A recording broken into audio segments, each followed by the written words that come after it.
Sebanyak 2.000 volunteer atau relawan akan membantu suksesnya pelaksanaan Asian Games di Palembang. Para volunteer ini akan membantu atlet dan ofisial peserta Asian Games yang bertanding di Palembang.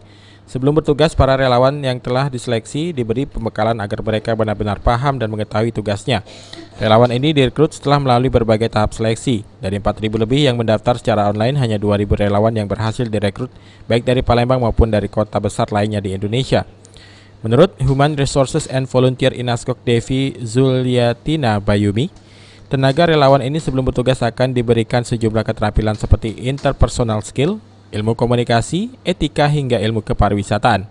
Devi mengatakan para volunteer nantinya akan berperan sebagai guide atau pemandu wisata para peserta Asian Games, sehingga penting bagi mereka untuk menguasai mulai dari tempat wisata, kekhasan Palembang, budaya sampai tempat membeli oleh-oleh. Setelah pembekalan, mereka akan ditempatkan di departemen masing-masing seperti departemen venue, sport, medical, media, dan lain sebagainya. Dari Palembang itu 2.000-an Pak volunteernya.